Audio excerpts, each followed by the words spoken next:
తెలుగుదేశం పార్టీకి తదుపరి నాయకుడు నారా లోకేష్ గారే అని తెలుసు కాబట్టి తెలుగుదేశం పార్టీ క్యాడర్కి కూడా చంద్రబాబు గారు యాక్టివ్గా ఉన్నప్పుడే తనకు బాధ్యతలు అప్పగిస్తే అంతా సెట్ అయిపోతారు అని టీడీపీ క్యాడర్ భావించింది కాబట్టి తనను డిప్యూటీ సీఎం చేయాలి, తనను సీఎం చేయాలని చెప్పి డిమాండ్లు వచ్చాయి.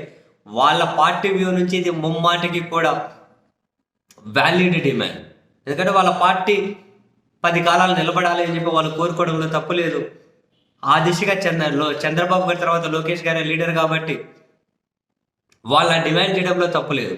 కానీ అనూహ్యంగా జనసేన పార్టీ నుండి ఆ డిమాండ్కు పూర్తి వ్యతిరేకత రావడం, చివరికి జనసేన అధ్యక్షులు ఢిల్లీ బీజేపీ పెద్దల నుండి చంద్రబాబు గారి మీద ఒత్తిడి తీసుకొని వస్తూ ఉన్నారు. లోకేష్ గారిని కంట్రోల్ చేయాలి, ఆయన పాత్ర పరిమితం చేయాలి అని చెప్పి ఇంతకుముందే వార్తలు వచ్చాయి. చివరికి అమిత్ షా గారు చంద్రబాబు గారి ఇంటికి రావడం, ఆడ చర్చలు జరగడం, ఆ తర్వాత లోకేష్ గారికి డిప్యూటీ సీఎం అనే ఆ చర్చలకు ఫుల్ స్టాప్ పెట్టాలి అని టీడీపీ అధినాయకత్వం నుండే ఆదేశాలు రావడం, ఒకసారిగా టీడీపీ క్యాడర్ నాయకత్వం కూడా నివ్వెరపోయి ఉంటుంది. మరి తదుపరి లీడర్ను మనం ఈయనను ప్రాజెక్ట్ చేసుకోకపోతే టీడీపీ తదుపరి లీడర్ ఎవరు అని జనసేన బీజేపీ నిర్ణయించడం ఏంటి? టీడీపీలో తదుపరి లీడర్షిప్ ఎవరని వాళ్ళెవరు నిర్ణయించడానికి? ఇప్పుడు కూటమికి మనమే నాయకత్వం వహిస్తూ ఉన్నప్పుడు మరి మన పార్టీకి సంబంధించి మనం ప్రమోట్ చేసుకోవాలి, మొత్తం వాళ్ళ కంట్రోల్లో ఉంటే ఎలా అనే ఒక అసంతృప్తి అయితే టీడీపీ క్యాడర్లు ఇప్పటికీ ఉంది. ఈ క్రమంలో తాజాగా ఒక పత్రికలో వచ్చినటువంటి ఒక కథనం, అంటే నారా లోకేష్ గారు తీవ్ర అసంతృప్తిగా ఉన్నారు అని, తన అసంతృప్తిని వాళ్ళ సన్నిహితుల దగ్గర వెళ్ళగక్కుతూ ఉన్నారు అని, ఆ అసంతృప్తిలో భాగంగానే పార్టీ పదవి కూడా వదులుకున్నారు అని, నాకు డిప్యూటీ సీఎం కాకుండా ప్రభుత్వంలో నన్ను కీలకంగా అనేకుండా అమిత్ షా గారే నీళ్లు చల్లారు అని, ఆయన నీళ్లు చల్లడం వెనక ప్రస్తుత ఉప ముఖ్యమంత్రి జనసేన అధ్యక్షుడు ఉన్నారు అని, నారా లోకేష్ గారు సన్నిహితుల దగ్గర తీవ్ర అసంతృప్తి వెళ్ళగక్కుతూ ఉన్నారని,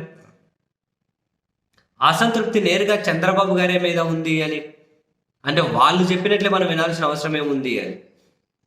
ఈ క్రమంలో లోకేష్ గారిని కాసింత కూల్ చేయాలి అని వాళ్ళ నాన్నగారు దావోస్లో కూడా తనను మంచిగా ప్రశంసించుకుంటూ హై ఎండ్ ప్రశంసలు కురిపించారు అని ఆ పత్రిక యొక్క కథనం సారాంశం.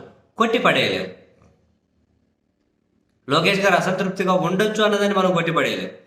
ఎందుకని ఎవరికైనా ఉంటుంది తదుపరి నెక్స్ట్ ప్రమోషన్ కావాలి అని.